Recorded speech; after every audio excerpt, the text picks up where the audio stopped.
Você pode pegar a tua Bíblia, no Evangelho de João, no capítulo 10. Nós vamos falar de vida nessa noite. Vamos falar de vida. O título da mensagem dessa noite é 3 princípios de vida. Diga isso, 3 princípios de vida. Nós vamos aprender um pouquinho, vamos entender um pouquinho aquilo que Deus pensa a respeito de vida e o que nós podemos fazer para viver a vida que Deus tem para nós, mesmo em meio a dificuldades, mesmo em meio a tempestades, mesmo em meio a problemas que se levantem. Nós vamos primeiro analisar 2 textos em que o próprio Jesus fala a respeito da vida. Tá? Aquilo que Jesus fala a respeito de um dos propósitos dele ter vindo a essa terra. João 10, 10. Diz assim: o ladrão não vem senão a roubar, a matar e a destruir. Mas Jesus diz: eu vim para que tenham vida e a tenham plenamente, ou a tenham em abundância. Temos aqui um contraste, vimos isso na pregação, falando a respeito do bom pastor. Jesus é o bom pastor. E existe aquele que não é o bom pastor, que veio para matar, roubar e destruir. Mas Jesus veio para que eu e você tenhamos vida. Tenhamos vida. Diga isso para o teu vizinho assim, olha, Jesus veio para que você tenha vida. Jesus veio para que você tenha vida. Pega essa palavra para a tua vida mesmo, tá? Jesus foi enviado a essa terra com o propósito, com a missão de resgatar as nossas vidas e para que nós possamos trocar de vida com Ele. Uma troca bem injusta, por sinal. Você, aumenta o retorno para mim um pouquinho, fazendo favor. Uma troca bem injusta porque você entrega diante do Senhor a tua vida de pecado, a tua vida suja, a tua vida distante de Deus, e você recebe em troca a vida de Deus para você. Você recebe em troca o próprio Jesus, que diz: eu sou o caminho, a verdade e a vida. Essa é a vida de Deus para você. É isso que Jesus veio trazer. Uma vida, e não uma vida comum. Uma vida em abundância. Ou para que vocês vivam uma vida e a vivam plenamente. Quer dizer, cumprindo todos os propósitos de Deus para você. Deus não te criou por acaso. Você não é fruto de um acaso. Você é fruto do sonho de Deus. Deus sonhou com você, Deus te escolheu, Deus te chamou antes mesmo de você nascer. Para que você tenha vida. Para que você viva e viva plenamente a vida de Deus aqui nessa terra. Mas Jesus sabe, Deus sabe que nós estamos em um mundo que é mau. A própria humanidade entregou o controle deste mundo para o inimigo de Deus. A própria humanidade se afastou de Deus. E Jesus está resgatando. Já resgatou por meio da sua morte e ressurreição, mas continua um processo de restauração de todas as coisas, que só se completará na eternidade. E por saber disso, Jesus nos alerta a respeito de algumas coisas que aconteceriam em nossas vidas. Vai um pouquinho para frente aí em João 16. João 16, versículo 33.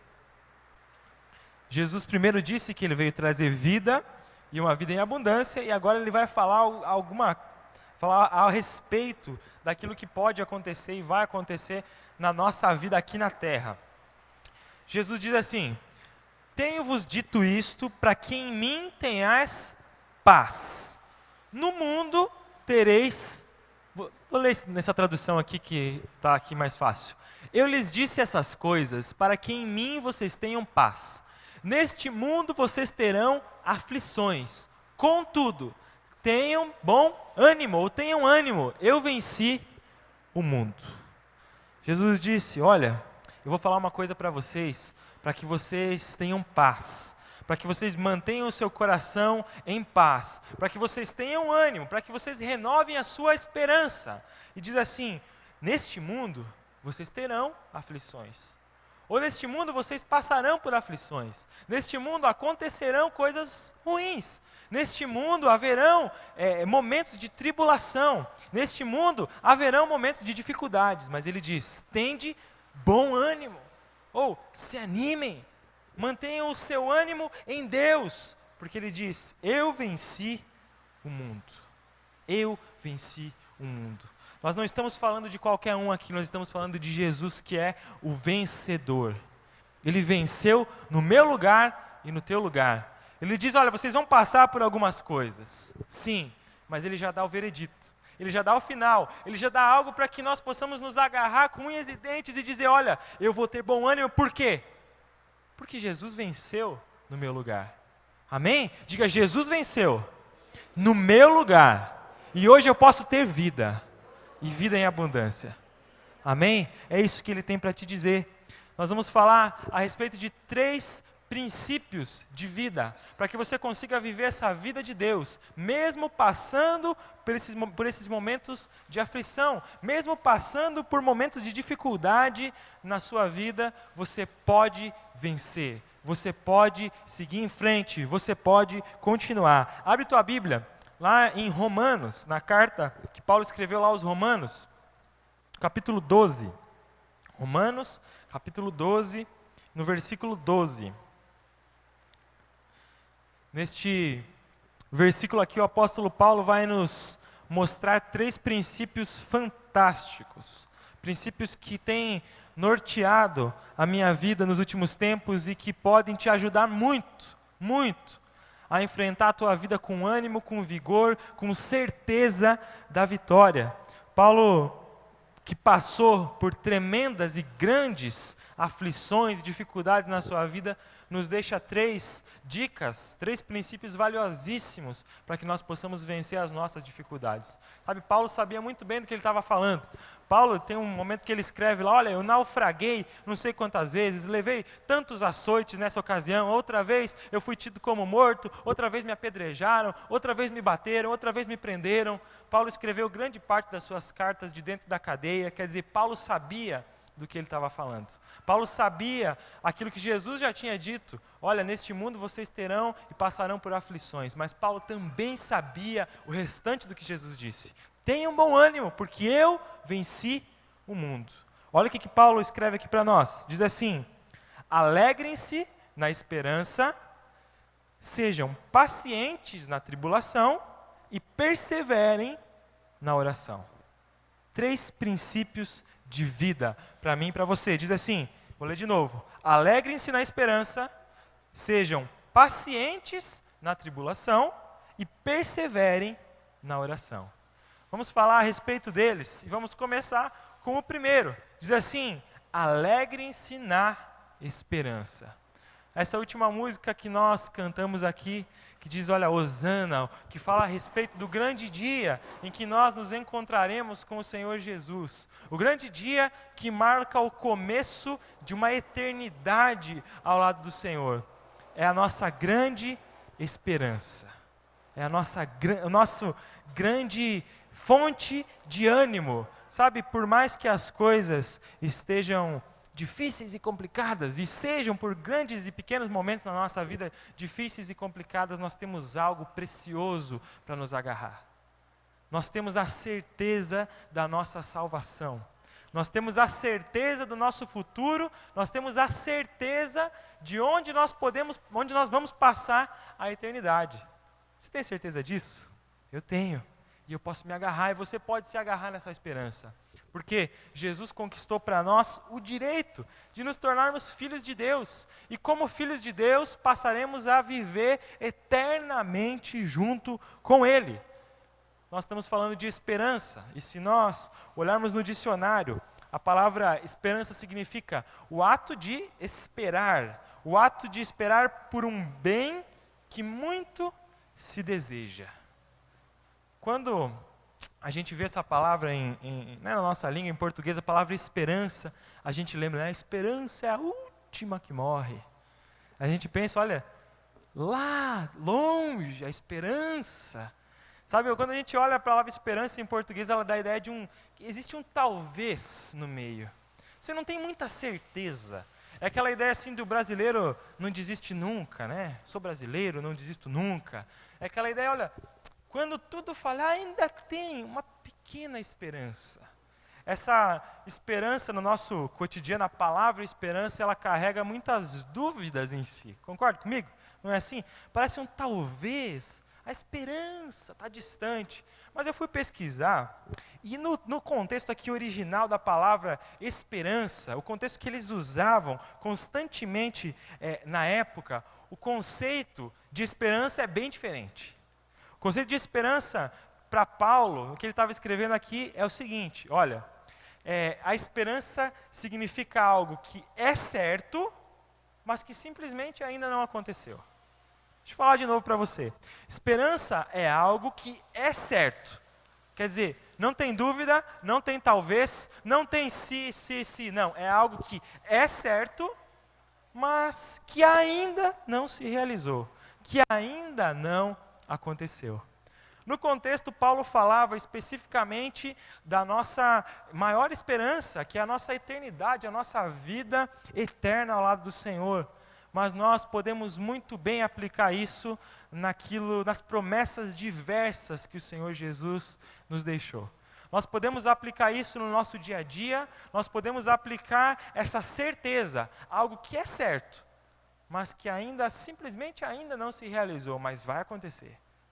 Nós podemos aplicar isso no nosso dia a dia, na tua dificuldade, na minha dificuldade, naquilo que está acontecendo, naquilo que ainda vai acontecer. Esse ato de esperar está muito ligado com a fé. A Bíblia diz que a fé é a certeza das coisas que se esperam e a convicção das coisas que não se veem, ainda não se veem. Sabe quando você tem uma grande certeza de que algo vai acontecer? Quando você tem uma convicção plena, sem dúvidas, daquilo que vai acontecer. Essa é a verdadeira esperança. E Paulo fala aqui, olha, alegrem-se na esperança. A gente costuma falar a respeito de um conceito de produto final. Quer dizer, nós confiamos naquilo que Deus tem para nós lá na frente. E o que Deus tem para nós é um futuro de bênção.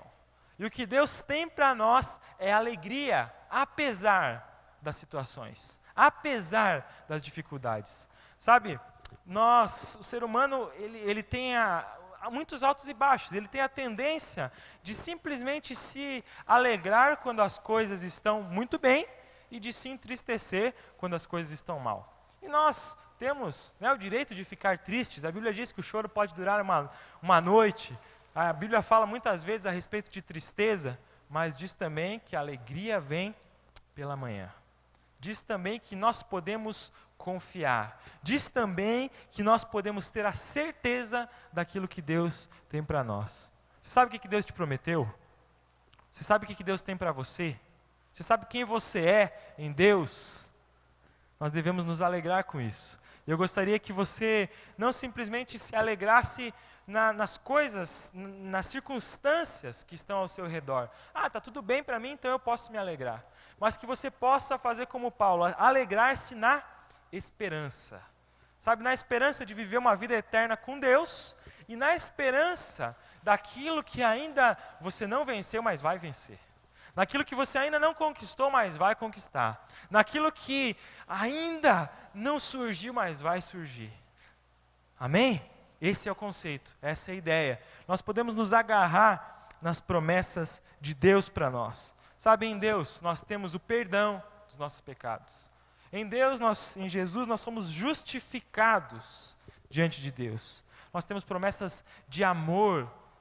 Sabe, nós temos a certeza de que Deus nos ama. Nós temos promessa de paz para a nossa vida. Paz que excede o entendimento. Paz no meio da tempestade. Paz no meio da guerra acontecendo ao redor. Nós temos promessas de sustento. Nós temos promessas falando que o Senhor é o nosso pastor e nada vai nos faltar. Temos promessas de alegria, temos promessas de capacitação para a nossa vida, temos promessas de vitória sobre o inimigo, individualmente e como igreja. A Bíblia diz que as portas do inferno não prevalecerão contra a igreja. Sabe, isso serve para nós como igreja também. as dificuldades podem se levantar, os problemas aparecerem, mas nós podemos confiar na esperança. Nós podemos nos alegrar na esperança, porque as portas do inferno não prevalecerão contra a igreja. Porque ela é de Jesus, porque ela é o corpo de Cristo. Você faz parte dela, você é um vencedor em Cristo Jesus.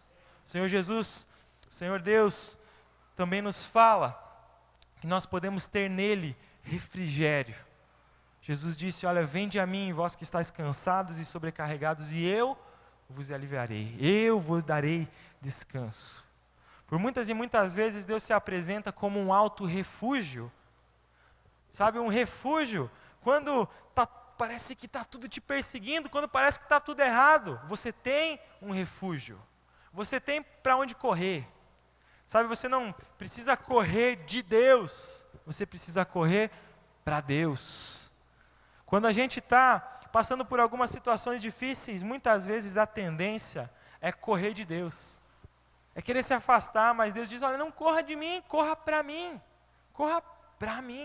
porque Ele tem bênção para você, porque Ele tem um lugar para você, porque Ele tem paz para você, porque Ele tem refrigério, Ele tem sustento, Ele tem amor para te dar, Ele tem promessas a se cumprir a seu respeito. Amém? Diz aqui, alegre ensinar esperança. A ideia, gente, é nós nos alegrarmos enquanto nós esperamos as promessas de Deus acontecerem. Sabe, se alegrar quando as coisas acontecem é mais fácil, e é muito bom também, é muito bom, faz parte. Se alegrar quando as bênçãos chegam, se alegrar quando os problemas são solucionados, se alegrar quando as dificuldades simplesmente evaporam, ou quando você conquista, quando você vai, isso faz parte, isso é muito bom, mas não é só isso. Nós podemos ter provisão de alegria enquanto nós esperamos acontecer.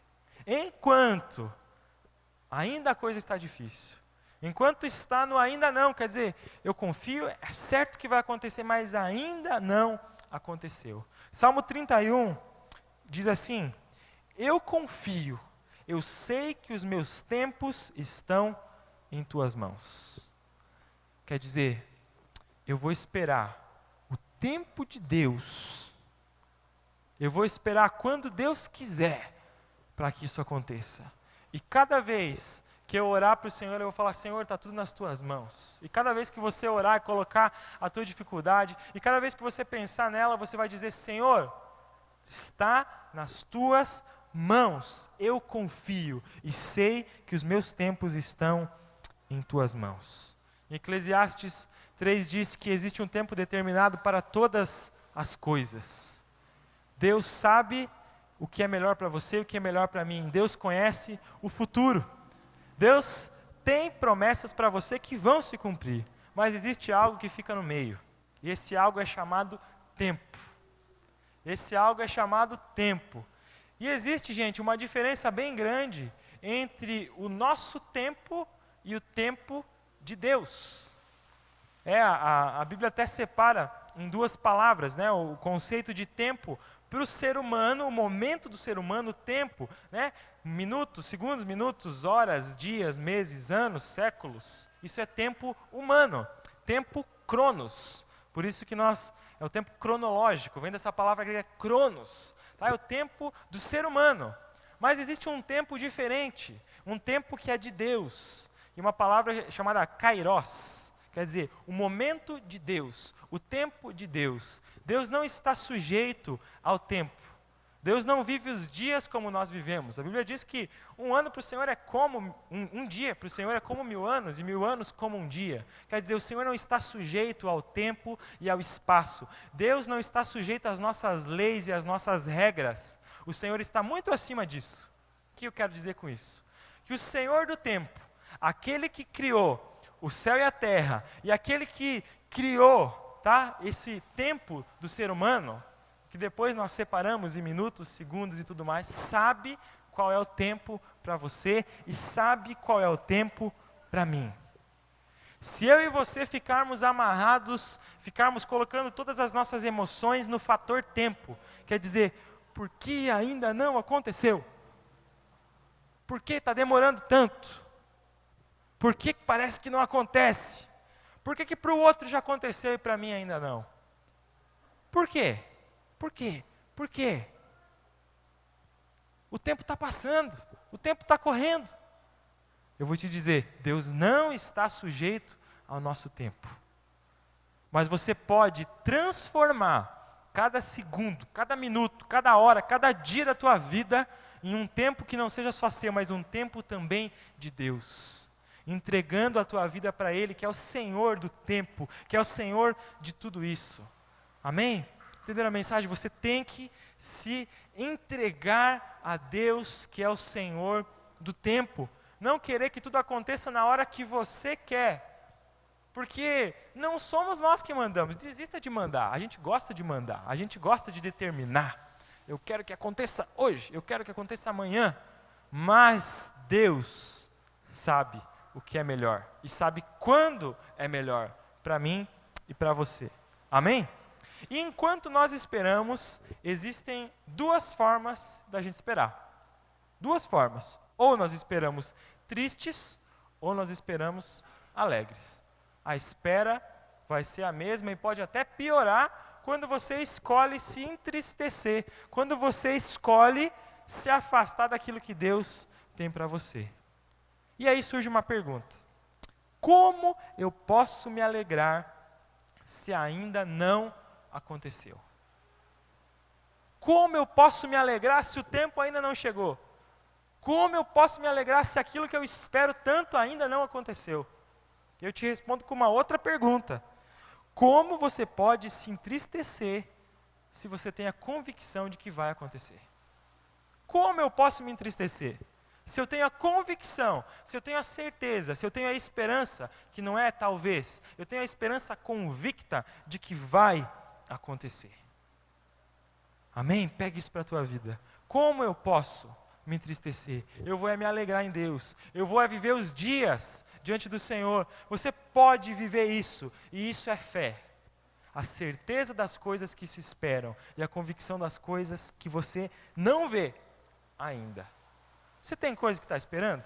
Está esperando alguma coisa? Tá se preocupando com alguma coisa? Alguma coisa está atrapalhando a tua vida? Essa palavra é para você. Essa palavra é para todos nós.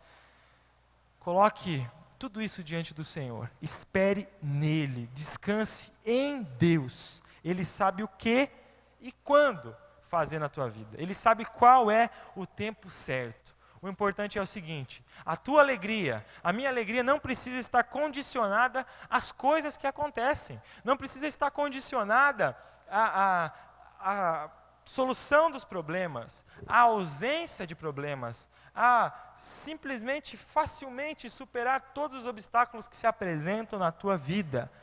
Mas a alegria está na esperança. E a esperança está em Deus. E Deus não muda. Deus é o mesmo ontem, hoje e para sempre vai ser. Deus é imutável. Deus é eterno. Amém? Coloque nele a sua esperança. Mas muitas vezes, nós vamos ver o segundo princípio aqui, muitas vezes acontecem na nossa vida momentos de aflição. Paulo diz assim, olha, sejam pacientes na tribulação. Sejam pacientes na tribulação. Eu vou convidar você a abrir um pouquinho para trás em Romanos capítulo 5. Romanos 5. Não se preocupe que o sino bateu bem antes hoje, tá? Você pode conferir aí, bateu bem antes. Romanos 5, de 1 a 5. Nós vamos ler o que o próprio Paulo escreve um pouquinho antes aí, falando a respeito desse palavrão aqui, né? Tribulação. Né? Vamos ver o que diz aqui. Tendo sido, pois, justificados pela fé, nós temos paz com Deus, por nosso Senhor Jesus Cristo, por meio de quem obtivemos acesso pela fé a esta graça na qual agora estamos firmes. Quer dizer, em Jesus nós temos acesso a Deus, nós temos paz com Deus. E diz aqui, e nos gloriamos na esperança da glória de Deus. Não só isso, mas também nos gloriamos nas tribulações. Por quê? Porque sabemos que a tribulação produz perseverança. E a perseverança é um caráter aprovado. E o caráter aprovado, esperança. E a esperança não nos decepciona, porque Deus derramou o seu amor em nossos corações, por meio do Espírito Santo que Ele nos concedeu. Paulo já explica anteriormente aqui como a tribulação, como a aflição, como a dificuldade em nossas vidas pode ser revertida em bênção. Ele diz aqui, olha, nós podemos nos alegrar, nós podemos nos gloriar, nós podemos tirar proveito, nós podemos gloriar no sentido de contar até vantagem em cima disso, nas tribulações. Por quê? Porque a tribulação, porque o sofrimento, porque as dificuldades aqui produzem perseverança. E a perseverança produz um caráter aprovado. Quer dizer, formam uma pessoa com um caráter aprovado diante de Deus. E esse caráter aprovado volta para a esperança que é a eternidade ao lado do Senhor. Sabe, se Jesus disse, olha, que nós passaríamos por aflições nessa terra, é porque nós passaríamos. Ele nos dá certeza de vitória, mas eu nunca vi no reino espiritual vitória de, como dizia nos campeonatos, de WO, quando a pessoa não aparece para jogar. Não tem. Não existe vitória sem luta. Você já viu? Me conta, não tem vitória sem luta. Se Jesus nos deu a certeza de vitória, Ele também nos dá a certeza de lutas. Vão acontecer lutas em nossas vidas, vão acontecer batalhas, vamos passar por momentos de aflição, mas Ele já dá o veredito, Ele já dá o produto final. Tem de bom ânimo, porque eu venci o mundo. E se Jesus venceu e nós estamos nele, nós vencemos juntamente com Ele. A Bíblia diz, graças a Deus que nos dá a vitória em Cristo Jesus, ou por meio de Cristo Jesus. Achei bem interessante que essa palavra, tribulação, ela tinha um contexto ali no Novo Testamento, na época do Novo Testamento, que se remetia à pressão. Tá? Tribulação se remetia a uma pressão muito grande.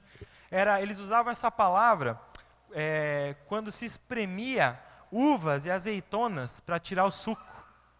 Tá? Você espremia aquelas azeitonas, espremia aquela uva para que fosse tirado o suco. A origem dessa palavra vem disso, de ser espremido, de ser pressionado. No momento em que nós estamos passando por tribulação, não é bem isso que acontece? Fiquei pensando, fiquei me imaginando às vezes como uma uvinha ou como uma azeitona sendo pressionado pelas tribulações. É assim que acontece. Quando nós estamos sendo atribulados, sejam pelas situações, seja pelo inimigo, seja pelo que for, pelas dificuldades da vida, a gente fica encurralado, a gente se sente pequeno, a gente fica amedrontado. E naquele momento, tudo que nós desejamos é o quê?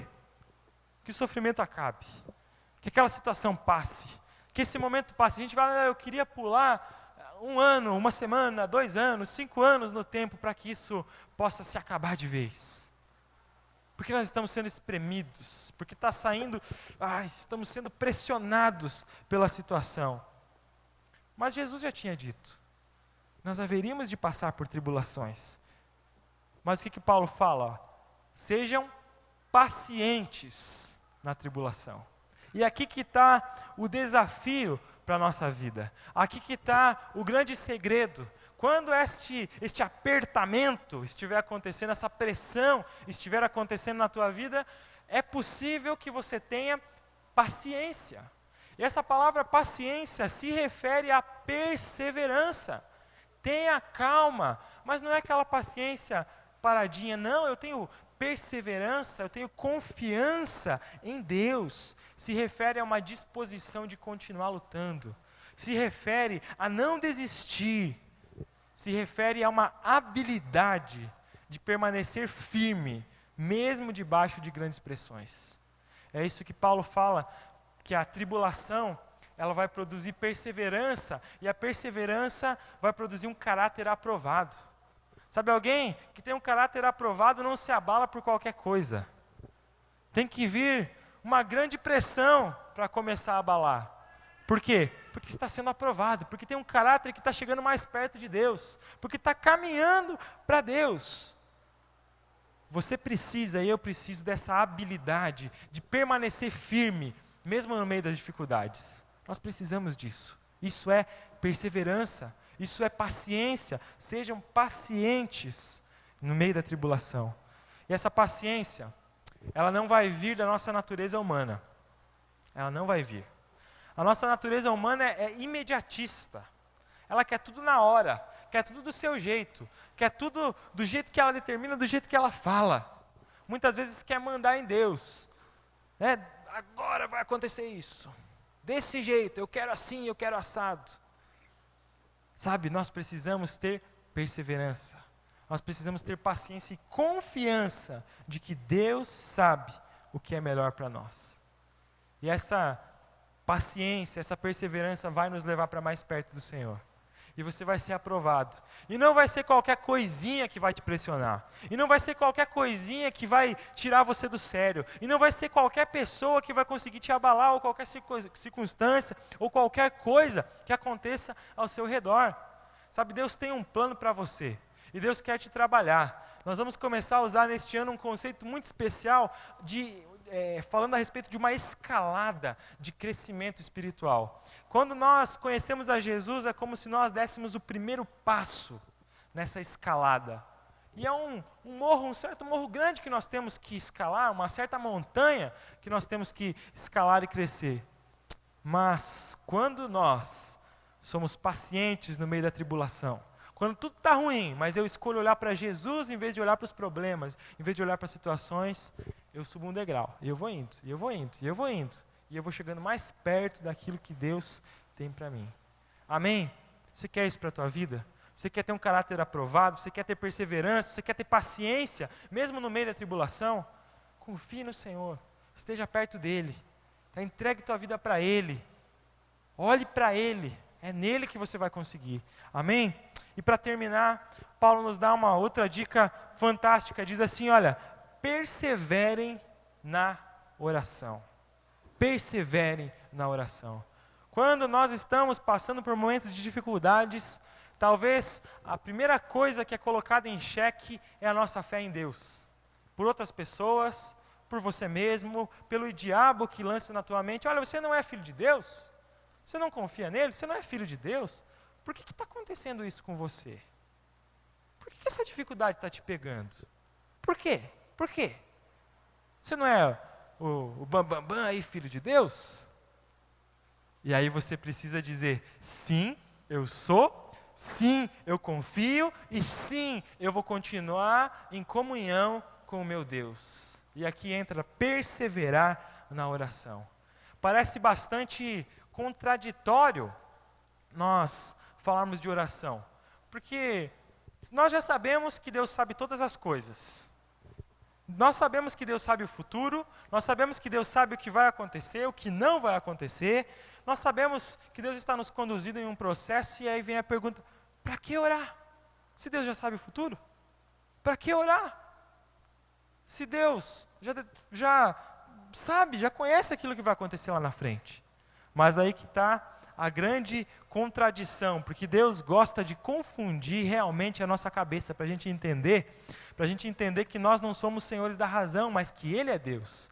De alguma forma inexplicável, de alguma forma sobrenatural, a minha e a tua oração de seres humanos mortais, né, e falhos, pode mudar, pode inclinar o coração de Deus, pode chegar até Deus e pode transformar as situações. O próprio Jesus, que é o próprio Deus encarnado, o próprio Deus que veio, se fez homem nessa terra, orava. E Ele nos deixou muitos exemplos de oração. Muitos exemplos, nós precisamos continuar em comunhão com Deus, mesmo no meio das dificuldades. Vou convidar você a abrir um último texto comigo, Filipenses, capítulo 4, versículo 6.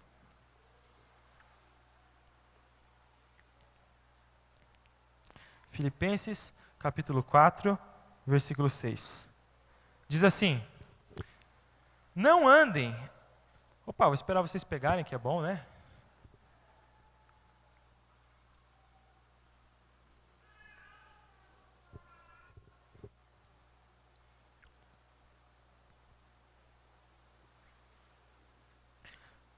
Diz assim: não andem ansiosos por coisa alguma, mas em tudo, pela oração e súplicas e com ações de graça, apresentem seus pedidos a Deus. Quando nós estamos passando por dificuldades, a tendência é ficar ansioso, a tendência é ficar preocupado, a tendência é ficar perturbado com tudo que se apresenta. Mas o Senhor nos diz, a Bíblia nos diz, olha, primeiro agradeça aquilo que Deus tem feito por você, quem Deus é, aquilo que Ele faz pela tua salvação, né, com ações de graça. Ele diz assim, apresentem os seus pedidos a Deus. Não tenha medo de pedir para o Senhor. Não tenha medo de fazer a sua súplica, dizer, Deus, eu preciso. Não tenha medo de se achegar ao Senhor. Não tenha vergonha, porque você não pode pagar mesmo o preço pela tua vida. É de graça. A salvação é de graça. Não tem nada que você possa fazer para comprar diante do Senhor a tua salvação. Ela é de graça, por meio de Cristo Jesus. Então, você já recebeu tudo de graça mesmo? Continue pedindo, continue pedindo.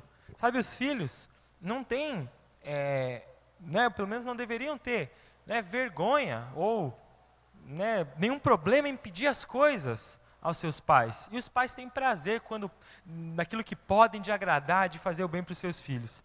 E a Bíblia diz, olha, se vocês que são maus sabem dar boas dádivas aos vossos filhos, se vocês que são seres humanos falhos sabem fazer o bem para os filhos de vocês, quanto mais Deus, que é bom. Não desista de colocar diante de Deus a tua situação, aquilo que você está passando, a tua circunstância. Não caia em tentação de se afastar de Deus. Não caia na tentação de parar de pedir. Não caia na tentação de parar de suplicar ao Senhor. Por isso que Jesus nos ensinou a orar, dizendo, olha, não nos deixeis cair em tentação. Não nos deixeis cair em tentação. Ore isso, se precisar. Coloque diante do Senhor. A ideia, gente, é de estar em contato com Deus. Sabe, você não precisa saber fazer oração bonita. Porque Deus ouve a oração bonita, ou Deus ouve a oração em pensamento, Deus ouve um simples grito na sua presença, Deus ouve o que você conseguir fazer para Ele. Sabe, tem momentos na nossa vida que a gente não consegue desenvolver uma oração, daquelas, de fazer em cima do púlpito, uma oração fantástica, fenomenal, a gente não consegue. A gente está atribulado, está tudo difícil. Mas sabe a boa notícia? Deus ouve do mesmo jeito. Deus é bom, Deus ouve. Ore do jeito que você estiver, onde você estiver, como você estiver, que o Senhor vai te ouvir, que o Senhor vai estar contigo. Sabe, quando eu não desisto de apresentar os meus pedidos a Deus, eu estou falando assim, olha, Senhor, eu confio em Ti, mesmo que eu não esteja vendo nada. Quando você ora para o Senhor, você não está desistindo daquilo em que você confia. Eu estou perseverando. Por isso que diz, perseverem na oração. Eu quero fazer uma pergunta para você nessa noite. Você está ansioso com alguma coisa? Tem alguma coisa te preocupando? Ou tem muitas coisas te preocupando? Tem algum tipo de tribulação acontecendo na sua vida? Você está sendo atribulado pelo inimigo, pelas circunstâncias, pelo aquilo que está acontecendo ao teu redor, na família, no trabalho, na saúde, nas finanças? Tem alguma coisa te incomodando? Você tem pensado em desistir? Sabe, eu convido você a colocar-se na presença de Deus, porque Deus quer falar contigo nessa noite. E também porque você vai falar com Ele. Feche os teus olhos, se coloque para o Senhor.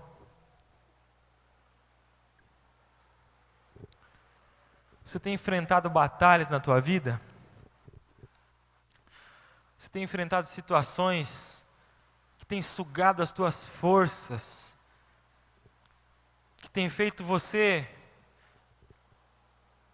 pensar em largar aquilo que você crê, que tem feito você pensar em desistir das coisas, das pessoas, até mesmo daquilo que você tem crido, até mesmo da sua fé.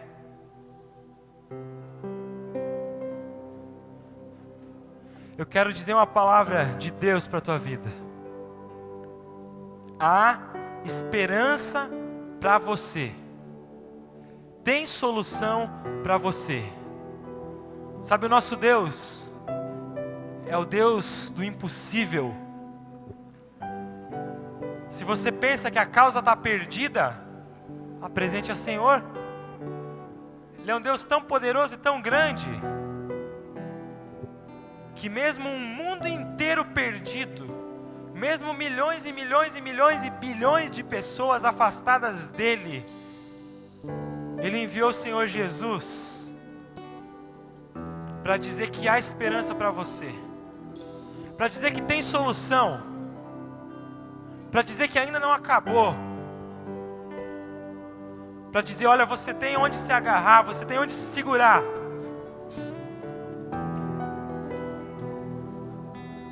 Para dizer confie, para dizer persevere, para dizer continue. Ainda não terminou. Deus tem mais para você.